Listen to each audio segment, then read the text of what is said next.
Hi everyone, welcome back to Explorion, where I share and build upon some of the learning from my psychology undergraduate and postgraduate degrees. Today we are exploring how to understand personality. How were the 5 main factors of personality formed? When we start classifying traits within the structure of personality, Goldberg in 1990 said the most important individual differences in human transactions will come to be encoded as single terms in all of the world's languages.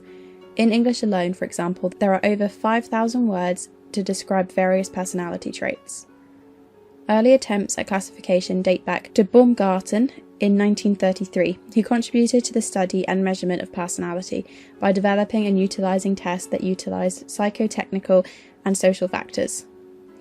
Also, Allport and Odbert in 1936, who compiled around 18,000 English words related to personality traits. They found that approximately 4,500 words related to traits, 4,500 related to states, 5,200 related to evaluations, either good or bad, and approximately 3,600 were miscellaneous. Cattell's factor analysis of 35 traits in 1949 led to the creation of the 16 personality factor model, a groundbreaking step in understanding personality traits. Factor analysis, both exploratory and confirmatory, plays a crucial role in understanding personality traits. Exploratory is a data reduction technique aiming to determine the number and nature of underlying factors that explain a pattern of correlations between large numbers of variables. Exploratory factor analysis generates hypotheses. These are then tested within self-report questionnaires, where people who score high on anxiousness are also likely to score high on shy and tense personality traits. Those that score high on sociability also score high on active and assertive personality traits. If there are 2 factors that are uncorrelated, this is called an orthogonal rotation.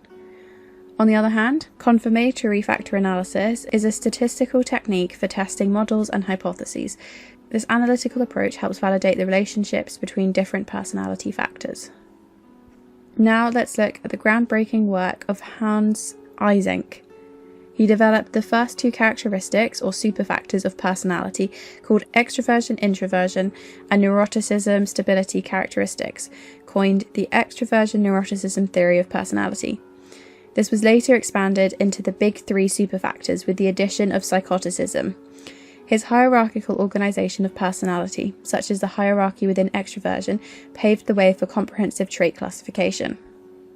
As you can see in the visual, the hierarchy shows extraversion at the top, which is then further broken down into several traits, which is then further broken down into habitual response level and then specific response level below. And this clearly shows the hierarchy leading up to the superfactor level of extraversion.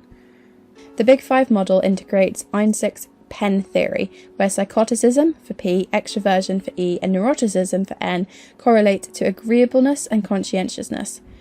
Costa and McRae in 1995 correlated the Big 5 personality traits with Eysenck's pen theory. As you can see in the visual, psychoticism, which was created by Eysenck, is in green in the diagram, extraversion is in red in the diagram, and neuroticism is yellow from Eysenck's research. These correlate at about 0.8 with the Big 5 dimensions for extraversion and neuroticism. Psychoticism correlates with the Big 5 by describing people low on agreeableness and conscientiousness as unsociable people. Today we have explored how to understand personality, how were the 5 main factors of personality formed, and what are the Big 5 personality traits. See you next week.